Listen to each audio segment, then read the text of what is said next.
todo. Entonces me pasaron esta cuestión de una sola frase casi mata a Star Wars. Uf, esto puede ser duro, esto puede ser duro. He told me enough. He told me you killed him. No. I am your father. Esta es la revelación más famosa de la historia. Todo el mundo la conoce, aunque nunca haya visto nada de Star Wars. Sí, Sin ella, un hoy en cliché. día no sería la saga más importante del cine. Pero esa frase nunca existió. El actor dentro del traje de Darth Vader nunca la pronunció porque en esa escena dijo algo completamente distinto. Y cuando se proyectó en cines, solamente 4 personas en todo el mundo conocían la verdad. Porque en 1980 los espectadores no lo sabían, pero estaban presenciando el milagro más grande de toda la saga. No eran conscientes Memo, ¿tú qué piensas ahora que Chambon les dijo en la cara a los griegos que están en Sister? México, Estado 51.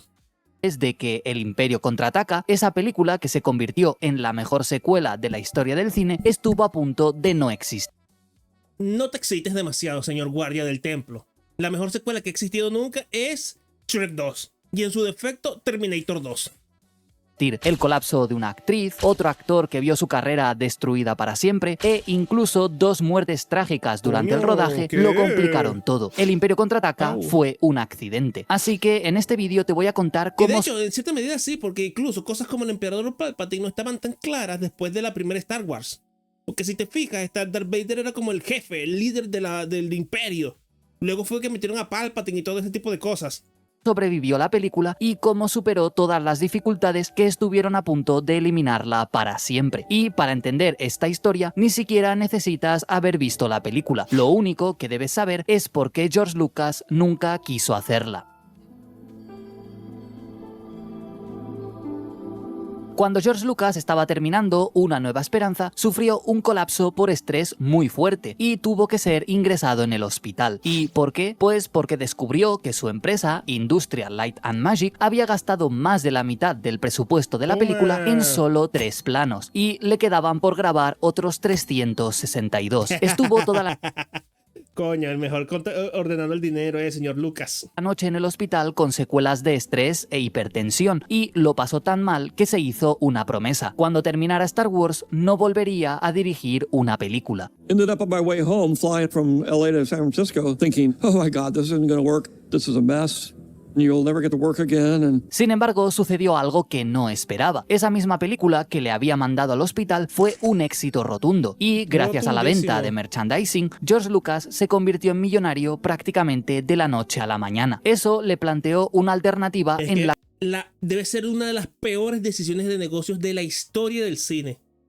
La gente de Fox creía tan poco en Star Wars que le dieron los derechos de la mercadotecnia a George Lucas a cambio de no pagarle un sueldo.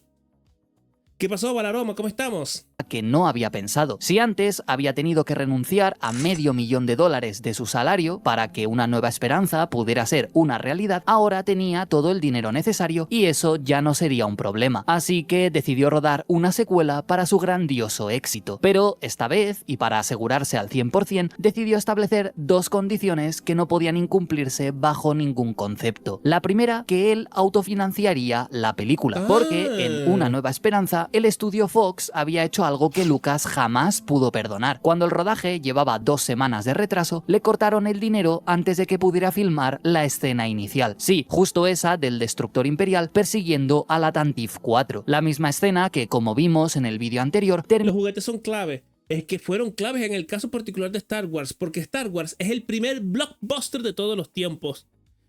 Lo que hoy conocemos como esas películas ultra recontra taquilleras que rompen la taquilla y que se convierten casi que en productos en sí mismos para vender otros productos, fue Star Wars la primera. Y los juguetes fueron los que revolucionaron la franquicia.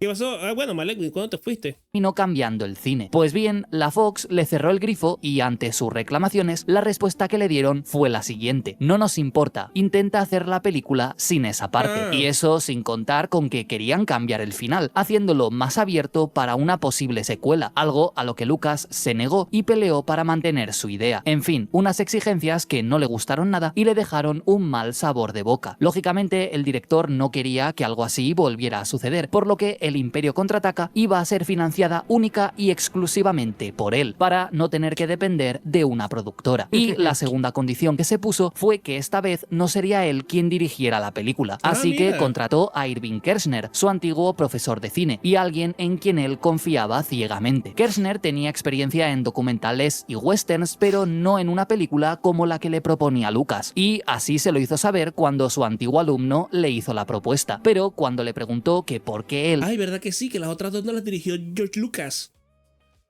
¿Verdad que sí? Perdón. Es que tampoco es tan buen director. O sea, George Lucas es un mal director. Todas las películas que él ha hecho son pochas, transiciones pochas y todo eso. Lo que pasa es que George Lucas es un genio, es en los efectos especiales. En eso sí. Él está obsesionado con eso, los efectos especiales. Y no otro, George Lucas le convenció diciéndole lo siguiente: porque sabes todo lo que un director de Hollywood debería saber, pero tú no eres Hollywood. Aunque Kershner no las tenía todas consigo. ¿Cómo podrías hacer una segunda película que fuera igual de buena? ¿Cómo voy a hacer una película tan buena como Star Wars? No quería ser el director que continuará la película más exitosa de la historia, pero al final terminó aceptando. Así que, teniendo esas dos condiciones claras, quedaba únicamente la parte que Lucas más odiaba: escribir el guión, por lo que para eso contrató a Leigh Brackett, una guionista muy respetada que había trabajado con William Faulkner, escrito varios clásicos, una guionista muy se me activó la neurona. Mención a Faulkner, es prendida de neuronas. respetada, que había trabajado con... Para ver... Humphrey Bogart y Lauren Bacall. The Big Sleep. No, aquí no va a decir el guionista, porque William Faulkner durante una temporada sí fue guionista en Hollywood. Con William Faulkner, escrito varios clásicos con John Wayne y que era conocida como la reina del space opera. Lucas la quería en el proyecto y le pagó $50,000 por reina del space opera. Escrito varios clásicos con John Wayne y que era conocida... La espada de Rhiannon. Oye, esto podría estar interesante, ¿eh? Esto será no, esto debe ser un libro. La espada de Rhiannon. Suena ominoso. Y aquí hay un reptiliano. como la reina del space opera. Lucas la quería en el proyecto y le pagó $50,000 por escribir el guión, sabiendo que ella tenía... No, pero Spielberg se hace secuelas. Hizo las 3 películas de Indiana Jones, ¿no? No hizo las 4 y las 5. No hizo las 4 y las 5, pero sí hizo las anteriores, ¿no? cáncer. Una situación un tanto ¿Qué? $100 por escribir el guión, sabiendo que ella tenía cáncer. Una situación un tanto extraña y sobre todo muy arriesgada, tal y como se acabó confirmando, porque Lucas y Brackett se reunieron durante semanas y diseñaron juntos el enfoque de la historia, los personajes y algunos aspectos clave de la película. Y en febrero de 1978, Brackett entregó el primer... Saludos señor de ese super bigotazo. Kirestor, muchas gracias, crack. ¿Cómo está todo por allá? Oye, creo que es la primera vez que te veo por aquí manifestándote en el directo. Oye, pero qué buena manifestación, ¿eh? Muchas gracias. Cuéntame, ¿cómo está todo por allá en el imperio? ¿Sigue a $200 trillones el galón de gasolina?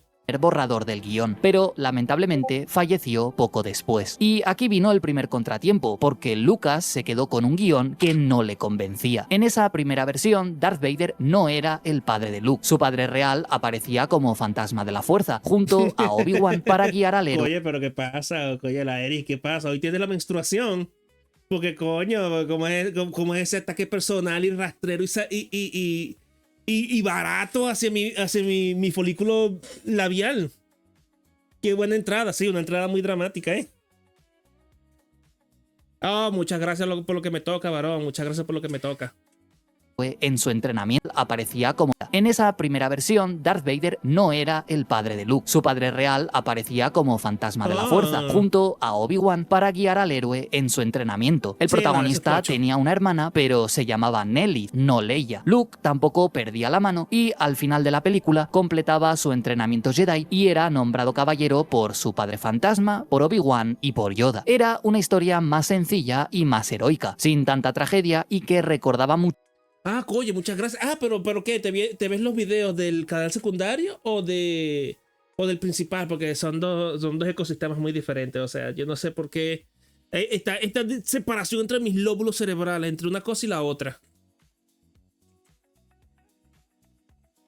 El de literatura, oye, muchas gracias. Ah, bueno, para que tú veas, Claro, se te cae un ídolo cuando me ves aquí diciendo obscenidades y planteando ideas súper contrafunables, pero bueno, se hace lo que se puede, crack. Al tono arquetípico de la primera película. Por lo tanto, sin Brackett y con un guión que no le convencía, Lucas No, tuvo sí, pero esta primera versión está muy pocha, Está muy pocha esta primera versión. que hacer justo eso que más temía, volver a sentarse en su mesa por las noches a reescribir todo el guión él solo. Y así, en aproximadamente 6 semanas, terminó el segundo borrador en abril de 1978. Fue en esas reescrituras nocturnas, sin nadie con quien consultar y sin filtros ni segundas opiniones, cuando Lucas tomó la decisión que iba a cambiar la película para siempre. Darth Vader iba a ser el padre de Luke. Aún así, había un giro interesante, y es que, según el mismo director, lo concebí para que no supieras si Vader estaba mintiendo o diciendo la verdad. Pero aunque Lucas odiaba escribir, sabía reconocer cuando algo tenía potencial, y la revelación de Vader lo era. Así que tomó la decisión de que nadie, excepto él, debía conocer ese giro de guión. No se lo conté a nadie, ni siquiera estaba en los guiones, ni siquiera estaba en los treatments. Mantuve ese aspecto en secreto. Yo era La literatura debería producirse en este canal. Eso es cierto. Tenemos que hacer algo para modificar eso de aquí en adelante. Pero bueno, cultura universal, bro. No importa. Lo importante es que Bueno. aprendo mucho con usted, grande. El Uf. señor del bigotazo. Para que tú veas, Este caballero se apoya a su regente Viltrumita, no como el Aladriz Pocho, Ahí está. Pero sí, no, tendremos que ver cositas más de literatura. Quiero enfocarme un poquito de eso de aquí en adelante, Quiero enfocarme un poquito más, enfocar los esfuerzos creativos un poquito más, pero eso, sí, podríamos hacer algo de eso. el único que lo sabía. Aún así, por respeto a la guionista que le había precedido, Lucas hizo dos cosas. Por un lado, acreditó a Brackett como co-guionista en los créditos finales, pese a que la mayor parte había sido reescrita. Y pero mira, la reescribió Lauren no sé qué cosa. por el otro, proveyó económicamente a su familia más allá de lo que habían estipulado en el contrato. Así que, con el guión bajo el brazo y la revelación más importante de la historia del cine, oculta para todos, excepto para él mismo, George Lucas empezó a rodar El Imperio Contraataca. El mismo hombre que había salido del hospital jurando Eso es correcto. George Lucas se suelta los billetes. ¿Ustedes por qué no? no volver a dirigir, había vuelto al mismo proceso, pero esta vez con la presión añadida de hacer una secuela a una de las mejores películas de la época, algo que el propio Kershner ya le había dicho y que el público lógicamente le iba a exigir. Y por si eso fuera poco, Lucas también cargaba con ese secreto que él mismo había creado, un secreto que tenía que proteger durante todo el rodaje, porque era una decisión creativa salida únicamente de él, así como hizo con la escena de la Tantive en la película anterior, que fue lo que convirtió a su Oye, pero mira, para que tú veas, oye, pero es que tú aprendiste las artes féminas a la Eri, porque tú hasta cuando te quieres echar para atrás, arruñas. Mira esto, yo te apoyo, estoy aquí en todos tus directos, que no son muchos, por cierto. Coño, pero tú aprendiste de las artes féminas, obra en algo memorable. Por lo tanto, la línea de "no, yo soy tu padre" debía protegerse a cualquier precio. Pero 2 semanas después de empezar a rodar, ocurrió una tragedia que nadie había previsto. Coño, vamos a ver qué pasó con lo de Hamill, porque yo sé que el tipo se cayó de la moto o algo así, casi se muere. Por eso le cambió la cara. 31 de mayo de 1979. Apenas 2 semanas después de empezar el rodaje, John Barry, el segundo director que se encargaba de las escenas secundarias, se desplomó en el set con 40 grados de fiebre. Lo trasladaron rápidamente al hospital, pero falleció al día siguiente por una meningitis. El problema es que Barry no era un técnico cualquiera, era el hombre que había diseñado visualmente una nueva esperanza, como el Halcón Milenario, las naves rebeldes o... Oye, pero bicho, se murió un tipo en el rodaje de Star Wars. Eso yo no lo sabía, bro. ¿Ustedes sabían eso? La Estrella de la Muerte. Y, de hecho, su trabajo había sido tan bueno que ganó el Oscar por ello. Su creatividad había hecho posible el éxito visual de la primera película. Lógicamente... Claro, es que a estas alturas de la vida es un lugar común Star Wars, pero es que fue revolucionaria estética, visual y técnicamente. Fue absolutamente revolucionaria porque antes de Star Wars la ciencia ficción se sentía como los supersónicos. Era todo bonito, todo cromado, todo impecable, todo bonito. ¿Me entiendes? Y Star Wars es sucia, es oxidada, tiene máquinas que no son tan apabullantes, ¿me entiendes? La arquitectura es como que muy funcional y muy encerrada. ¿Me entiendes? Entonces eso. Y eso lo cambia. Y técnicamente, claro, es que el gran aporte de George Lucas al cine son sus avances técnicos. De una de sus empresas es que surge Pixar, porque él estaba muy obsesionado con ese tipo de cosas. Por eso es que le dio la picazón de recto de editar las películas originales de Star Wars y meterle efectos especiales, animación 3D.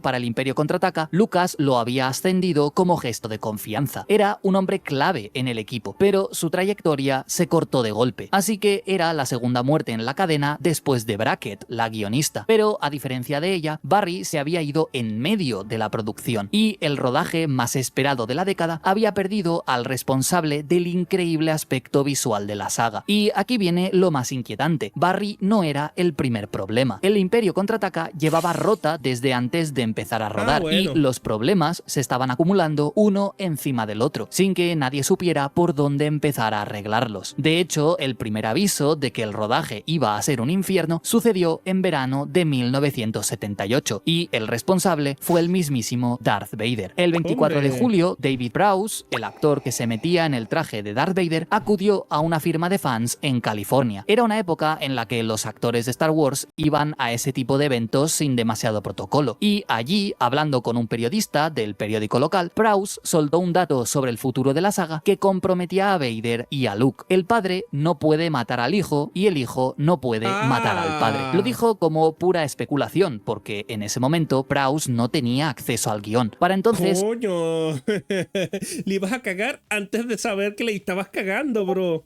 Lucas ya había terminado su reescritura 3 meses antes y el borrador estaba en manos de Lawrence Kasdan, un joven guionista que pulía los diálogos. Prowse oficialmente no debía saber nada, porque esa información era confidencial y el núcleo de la película. No era más que una idea lanzada... Hizo un Tom Holland, Hizo un Tom Holland sin saberlo el tipo. Al aire, sin más fundamento que la propia imaginación del actor. Pero Lucas no lo vio así. Cuando se enteró de la entrevista, no creyó que fuera una conjetura. Pensó que alguien le... Un mensaje del lado oscuro. Había filtrado el guión a Prowse y se puso nervioso. El secreto que tanto se estaba esforzando por mantener oculto estaba a punto de ser descubierto. Así que a partir de ese momento tomó una decisión que iba a marcar todo el rodaje. Ninguno de los actores podía conocer la línea real bajo ningún concepto. Por lo tanto, para guardar las apariencias, ideó conocer la... Vader en serio que era muy alto, No, este es Chewbacca, perdón. No, Vader debe ser Vader es este, sí. Chewbacca es muy alto en comparación con Luke, La línea real y el enano que era Artudito. bajo ningún concepto. Por lo tanto, para guardar las apariencias, ideó un plan muy curioso. Cuando se preparó la escena del duelo entre padre e hijo, en el guión oficial, la línea de Vader decía lo siguiente: tú no sabes la verdad, Obi-Wan mató a tu padre. Esa fue la línea que Prowse tuvo que aprender para decirla durante el rodaje. Y esa fue la línea que circuló por el set y que el equipo entero pensaba que iba a quedar en la película. Pero... Oye, pero ese también es un buen plot twist, Ese también es un buen plot twist. Y bueno, se conecta con la venganza del Sith, pero bueno, eso es secundario. Al resolver ese problema fue inevitable que Lucas creara otro, porque ahora tenía que sostener esa mentira durante todo el rodaje, algo que no iba a ser fácil con todo lo demás que estaba a punto de suceder. Y es que, mientras tanto, el resto también se desplomaba a su alrededor. La muerte de Barry fue solo el comienzo, porque a esa desgracia le siguieron otras. Un incendio en el plato contiguo, donde Stanley Kubrick estaba rodando El Resplandor, obligó a reorganizar los decorados del Imperio Contraataca, y el mal tiempo en Noruega, donde estaban rodando las escenas. ¿Qué está pasando aquí? No. Bueno, yo me despido. Solo venía a apoyar. Tengan linda noche y gracias por sus videos, noble señor. Siga así. Muchas gracias, Kira, pero ¿qué es esto? Este es un acontecimiento catastrófico. ¿Qué está pasando aquí? Oye, muchas gracias, en serio. Muchas gracias por tu aportación el día de hoy. Ojalá te veamos más, pero no hace falta que saques la cartera siempre. Yo no te detengo, pero no hace falta. Muchas gracias y que descanses y que tengas buena noche. del planeta Hot destruyó la planificación y solo consiguieron la mitad del metraje que tenían previsto. Y por si eso fuera poco, hubo problemas con la estrella de la película, Carrie Fisher. La actriz que interpretaba a la princesa Leia, además de su conocida adicción a la cocaína y los problemas que eso le acarreaba, tenía Oye, la princesa Leia era panadera, no sabía. Oye, pero nos estamos entrando de muchas cosas hoy, ¿eh? Oye, ¿pero qué es esto? gripe y bronquitis. Si a eso se le suma que tenía que trabajar jornadas de 12 horas, su peso se desplomó hasta los 39 kilos. Y en mitad del rodaje... ¡39 kilos! 39 kilos, bro. Llegó a colapsar en el set por una reacción alérgica al vapor de los decorados. Tuvo que ser atendida fuera del plató mientras la... En efecto, la Eric, qué gran sujeto. ¡Qué agradable sujeto! producción intentaba continuar como podía, con los fantasmas del fallecimiento de Barry demasiado recientes como para poder olvidarlos. Sin embargo, el verdadero problema, el que amenazó con tirar abajo el proyecto entero, no fue ninguno de esos. El elefante en la habitación era el dinero, porque aquí sucedió algo irónico. George Lucas... ¿Pero qué pasa con el accidente de Hamill? Porque yo me acuerdo que el tipo de eso se desmachetó en un accidente de moto, ¿no?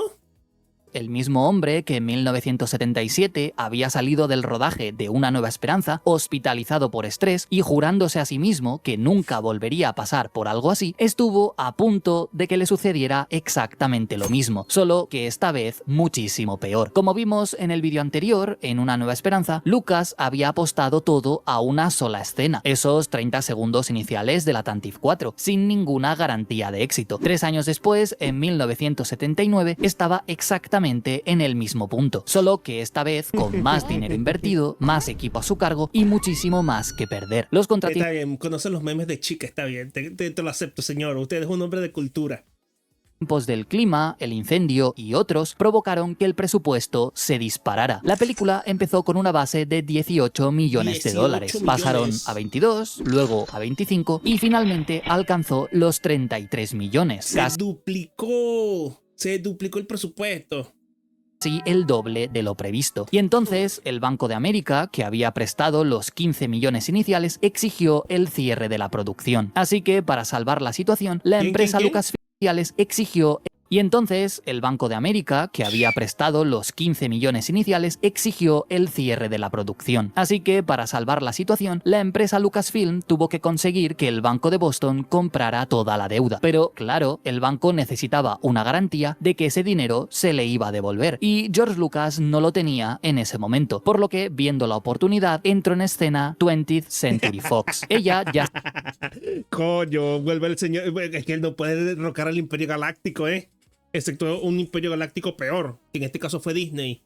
Se iba a encargar de distribuir la película, pero a cambio de avalar el préstamo del banco, le exigió algo a George Lucas, recibir un porcentaje mayor de la taquilla. El director accedió porque no tenía más remedio y le hizo una promesa al Banco de Boston: eventualmente te devolveré el dinero aunque me cueste el resto de mi vida. Irónicamente, Lucas acabó cayendo en la trampa que él mismo se había prometido evitar, y esta vez no... Literal, el Chavo del 8 vuelve el perro arrepentido.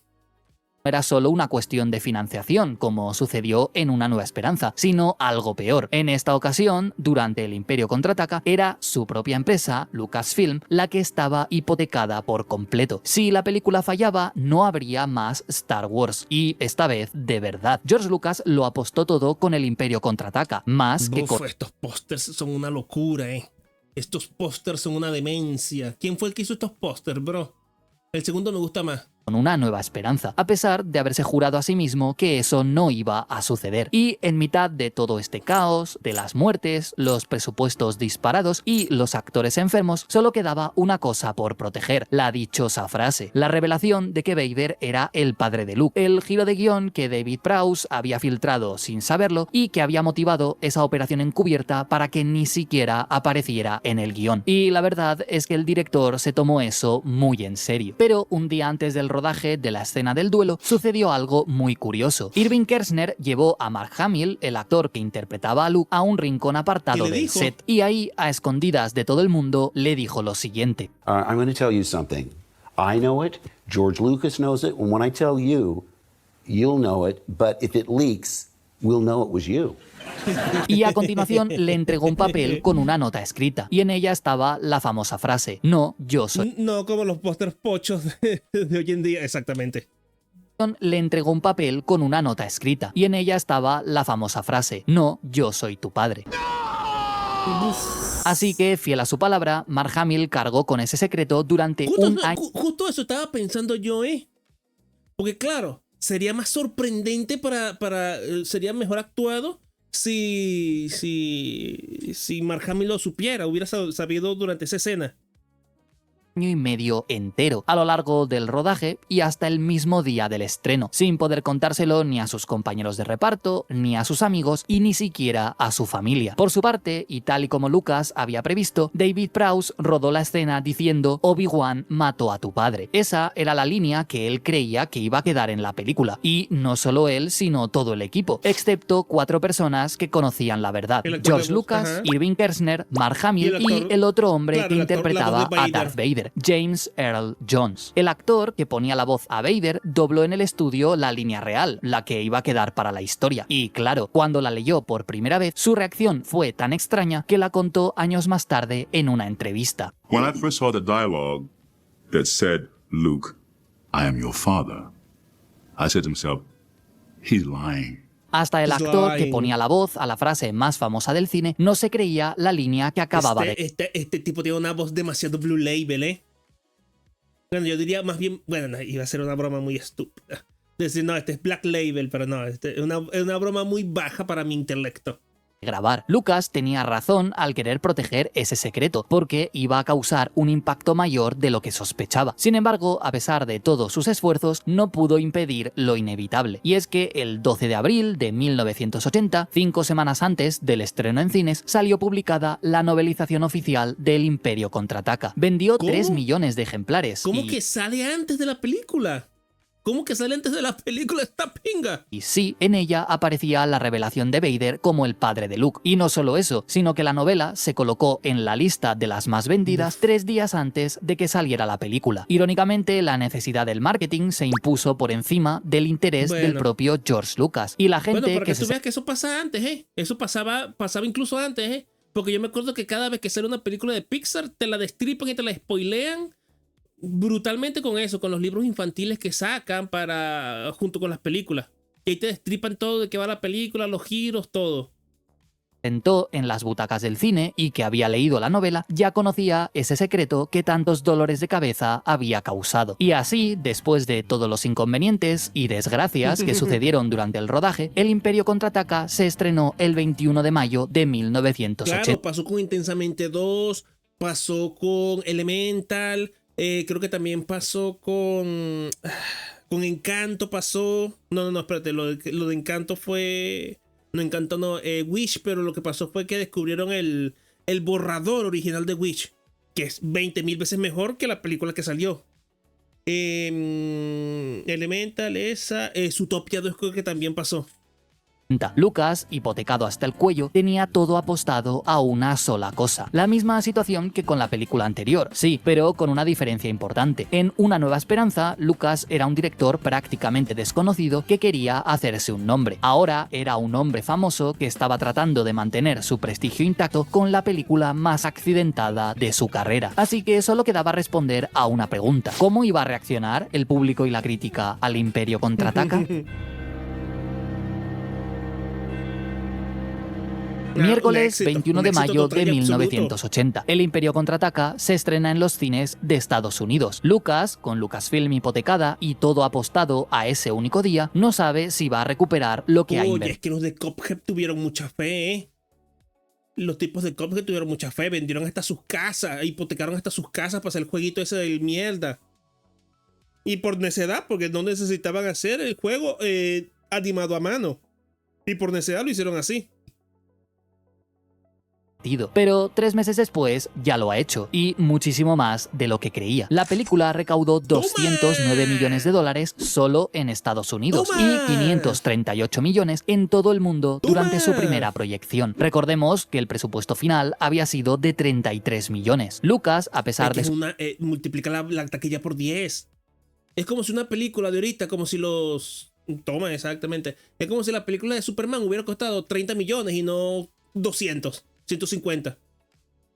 Un éxito rotundo. Su trato con la Fox y la intervención de los ¡Dinero! bancos, a pesar de los desastres en la producción y todos los inconvenientes, logró multiplicar su inversión por 16. por En menos de 3 16. meses, Lucas había recuperado todo el dinero del préstamo y todavía tuvo de sobras para repartir $5 millones en bonificaciones entre los empleados. Por fin ¡Toma! se había terminado el infierno y se había conseguido un desenlace feliz para todos. O bueno, eso parecía desde fuera, porque la historia que se cuenta hoy, la del Imperio Contraataca como obra maestra indiscutible, no encaja con lo que realmente ocurrió en 1980. Hay dos consecuencias del rodaje y del estreno que los fans y el público en general han olvidado. Y la primera empieza con la crítica. Vincent Canby, del New York Times, escribió en su reseña: El Imperio Contraataca no es una película realmente terrible, es una película agradable. Nice. No es ni mucho menos tan agradable como Star Wars. No es tan fresca, divertida, sorprendente e ingeniosa, pero es agradable e inofensiva.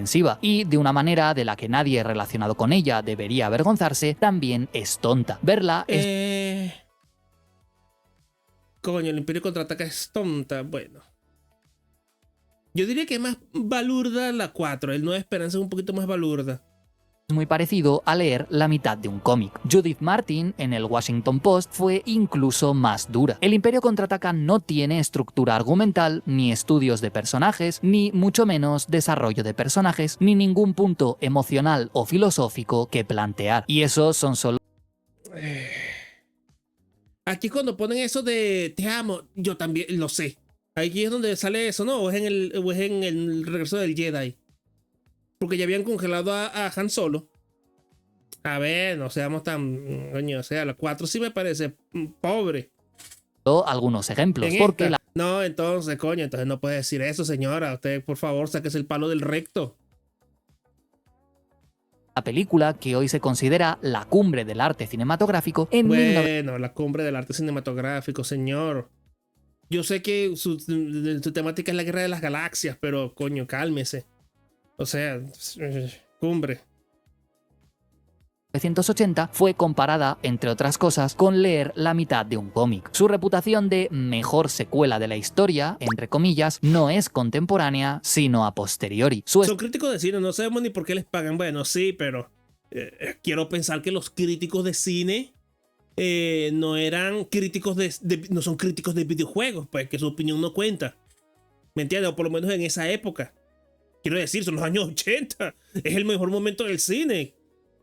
Estatus se fue construyendo durante los años, los reestrenos y su pozo a nivel sociocultural, pero no tanto por la crítica del momento. ¿Y qué dijeron los fans? Pues aquí es donde la cosa se pone aún más interesante, porque cuando el público salió del cine después de ver la gran revelación del villano, la reacción más común no fue pensar que era un giro de guión magnífico, sino algo más sencillo. La reacción más común fue que Vader estaba mintiendo. La revista Starlog, la publicación de referencia para fans de la ciencia ficción en los años 80, recibió docenas de cartas en los meses siguientes al estreno. Fans escribiendo para argumentar precisamente eso, que Vader era un mentiroso y que estaba intentando manipular a Luke. Estaban seguros de que en la siguiente película todo se aclararía y... Oye, pero qué curioso, que lo duden, Interesante, Bueno, que claro, es que uno no puede percibir bien el fenómeno en su momento.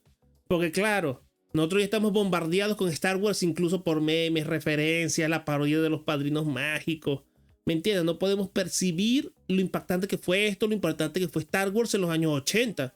Porque esto es un fenómeno de los 80.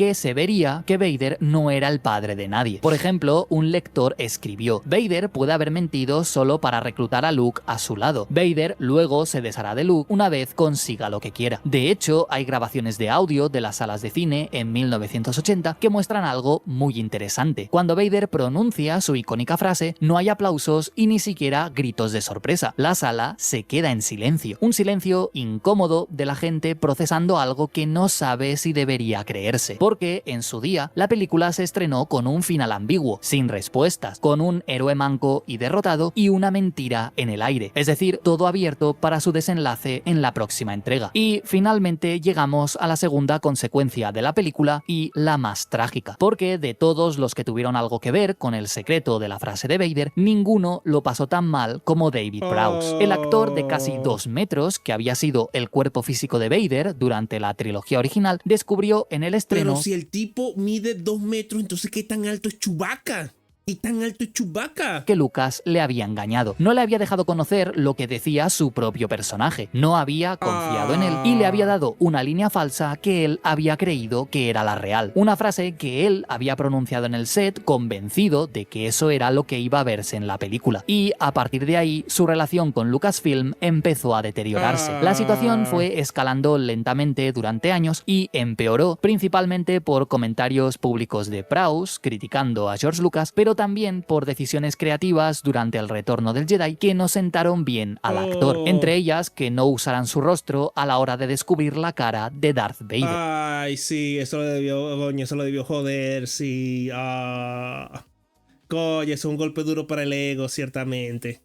Hasta que en 2010, 30 años después del estreno del Imperio Contraataca, Lucasfilm tomó una decisión. David Prowse ya no podría asistir a ningún evento oficial de Star Wars, es decir, que le vetaron por completo de todos los actos. La empresa que él había ayudado a construir... Ay, qué chimbo, eso está chimbo, pero claro, es que tú eres un modelo de... cuerpo, ¿qué quieres que te diga? Encarnando a uno de los villanos más icónicos del cine, le cerró la puerta y finalmente murió en noviembre de 2020 sin haberse reconciliado con la saga. El hombre que en 1978, en una firma casual con los fans, había adivinado por casualidad el giro más famoso del cine, fue el único actor del rodaje al que se le ocultó deliberadamente la verdad. Y esa exclusión duró más de 4 décadas. Y por eso, después de todo lo que hemos visto, surge una pregunta muy importante. ¿Es el Imperio Contraataca la mejor película? Es que esta imagen está durísima, bro. Esta pintura está demasiado... Tiene exceso de dureza esta imagen. Tiene exceso de dureza. ¿Película de Star Wars porque Lucas controló cada decisión o lo es precisamente porque no pudo controlar nada? Brackett murió y eso le obligó a escribir el guión que no quería escribir. La revelación de Vader... Y si supieras que Proud me cuadra más su cara como Anakin de viejo que el que salió. Exceso de aura, sí, exceso de aura. Coño, no sabría decirte, pero que claro, es que el Anakin que surge a posteriori. ¿Me entiendes? Tendría que ser un tipo que se parezca a Luke en todo caso. ¿Me entiendes? Pero es que claro, el tipo como está maquillado y caracterizado el Vader, está bien. Vader como padre de Luke se le ocurrió a él, pero sin nadie que le diera una segunda opinión. Irving Kershner, el director que él mismo eligió, le impuso un ritmo emocional y contemplativo a la película que Lucas, dirigiendo, jamás habría hecho por su cuenta. Se vio obligado a hipotecar Lucasfilm y dar más porcentaje de la recaudación a la Fox para poder estrenar la película. Y por último, la crítica de la época no fue unánime y a día de hoy aún hay mucha gente que solo acepta la primera entrega de la saga como la única que existe. Pero ¿En serio? Bueno, yo lo entiendo más o menos porque coño, es que el downgrade de el retorno del Jedi es muy grande con todo esto de que el Imperio Galáctico pierde contra los pendejos Ewoks, pero coño, tampoco así. O sea, en su época debió haber sido revolucionaria, pero ahorita es una película normal. No se entiende Star Wars sin el Imperio Contraataca. Una película sobresaliente en muchos aspectos que, a pesar de los accidentes, inconvenientes y situaciones desafortunadas, dejó una marca imborrable en la historia del cine y, sobre todo, dio inicio a la mejor saga cinematográfica que se ha visto nunca. Pero dime... déjame que lo piense. ¿Tú qué opinas en un comentario? Por aquí te dejo este mismo análisis, pero de Una Nueva Esperanza y de cómo empezaron las andaduras de Lucas con una película que también tenía todas las papeletas para fracasar, pero que él este video es de hoy, coño. Sabía que bastaba una sola escena para hacer que el público la amara. Así que dale click y nos vemos allí. Oye, no sabía eso.